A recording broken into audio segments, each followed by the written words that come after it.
Hi, my name is Dennis Wilson, and I'm the director of the Deaf Ministry Program at the Sunset International Bible Institute. And I want to welcome you this morning to our daily devotional. In 2 Corinthians chapter 5 and verse 7, Paul reminds us that we walk by faith and not by sight. And this week we've been taking a look at Hebrews chapter 11 and considering these great men of faith who did things that says by faith. And we want to continue that as we look at that this morning when we talk about Moses. But I'd like to start by looking back in verse 1 of chapter 11, where he talks about faith, and he says, "Now faith is being sure of what we hope for and certain of what we do not see." You see, faith is not something that we feel. Faith is not something that we can actually see with our eyes, but faith is being sure of what we hope for. It's being certain of the things that we do not see.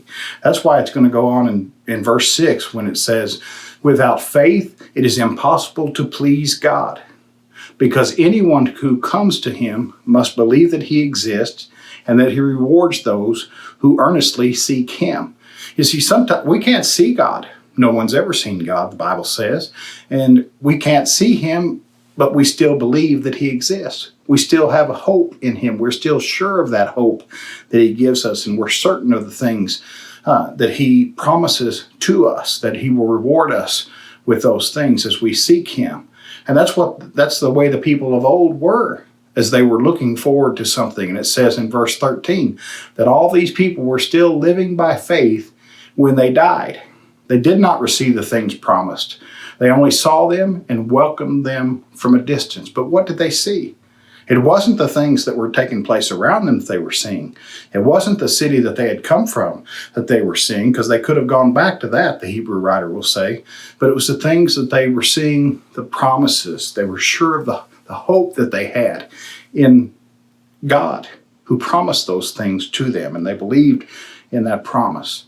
And when we think about that, as we take the look at Moses and we watch the things that take place in his life, we want to consider this concept of the things that's what's going on around and how that affects them, but yet they lived by faith. And so we're going to read the passage that I was assigned in Hebrews chapter 11 for Moses, and four stories that take place. The first one really has to do with his parents, but we'll start reading in verse 23 and we'll read through verse 28. He says, "By faith, Moses' parents hid him for 3 months after he was born, because they saw he was no ordinary child, and they were not afraid of the king's edict. By faith, Moses, when he had grown up, refused to be known as the son of Pharaoh's daughter. He chose to be mistreated along with the people of God rather than to enjoy the pleasures of sin for a short time. He regarded disgrace for the sake of Christ as of greater value than the treasures of Egypt, because he was looking ahead to his reward. By faith he left Egypt, not fearing the king's anger. He persevered because he saw him who is invisible. And by faith he kept the Passover and the sprinkling of blood, so that the destroyer of the firstborn would not touch the firstborn of Israel." And so that's the section we want to look at today and consider as we look through talking about by faith. And the first one we look at in verse 23 is about Moses' parents. And really, I wish we had time really to even talk about that concept, but don't miss the point. It's talking about the faith that Moses' parents had. And that's going to be the faith that will be instilled and taught to Moses, is going to cause him to live that life of faith that he will have. But it says Moses' parents hid him because they saw he was no ordinary child. They hid him for 3 months. And then they're going to take him and they're going to put him into the Nile after those 3 months. But I want us to stop and think about that story for a minute as we're thinking about that concept of by faith they did that. But that's not the way they were feeling, I'm sure. I mean, put yourself in that position. The king has decided he's going to kill all the babies. He's going to get rid of them. And so he has the midwives first trying to get them to do it, and they refused to do it because they feared God. And so then he has his soldiers going along, and they're throwing those babies into the Nile. That's what's taking place around them. That's the things that they see, the cries that they're hearing with their neighbors as they lose their sons. And yet they didn't fear the king's edict. It says they did that by faith.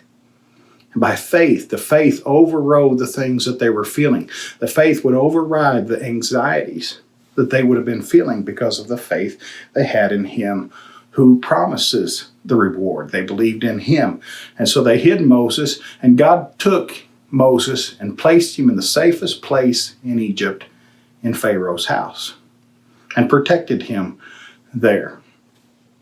But yet we look as Moses is growing up in Pharaoh's house, and it says when he had grown up, he refused to be known as Pharaoh's daughter's son. He didn't choose that.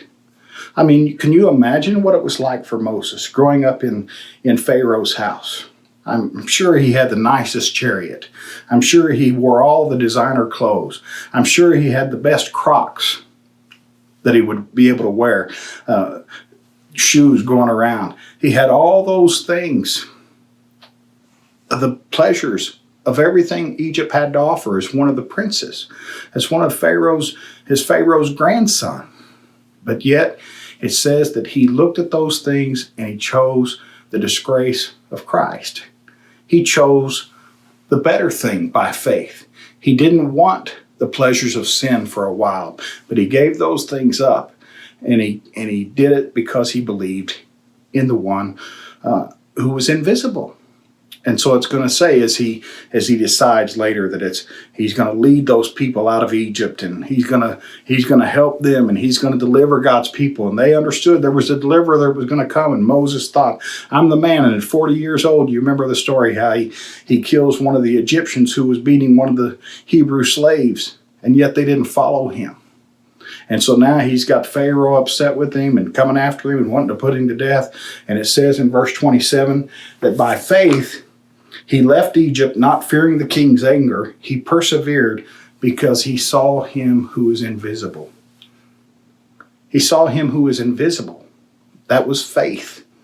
Being sure of what he was hoping for. He was being certain of what he did not see. He was believing in God. Now, that's not what he was seeing around him. And I'm sure that's not necessarily what he was feeling. I'm sure the anxiety and the frustration and maybe the confusion of what in the world is going on, what's taking place, that he must have felt when the Israelites didn't follow him to be led out of Egypt. But he did it by faith. He left, and God took that time, and he prepared him for the time that he would send him back. And so you remember the story, how God appears to Moses in a burning bush and tells him, hey, I need you to go back to Egypt, and I need you to go tell Pharaoh to let my people go. And Moses goes through all these excuses that he makes for the Lord and about not wanting to go back and do it, and the reasons why he couldn't go back and do it. And finally, in the end, he just says, Lord, just send somebody else to do it. But God sent him. And so by faith, he's going to go back. And imagine all the things that he went through, all of the anxieties he must have had, and all the frustrations he had, and how the people would turn against him, and when they were being punished more and having to gather their own straw to make their bricks, and Pharaoh, and then going through the plagues and all those kinds of different things, and thinking, what in the world? What things were going around him, the way he was feeling. But yet by faith, it says that he kept that Passover. He kept the Passover so that the firstborn of Israel would not be put to death. You see, he did those things by faith.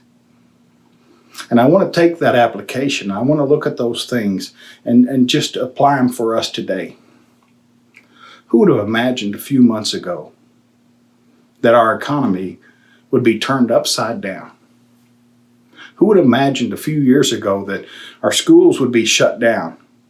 And even here at Sunset that we would have to be having classes all online, 100%, and not being able to fellowship together in the classroom, and that our churches would have to move to be teaching online and doing things like that. Who would have ever imagined that?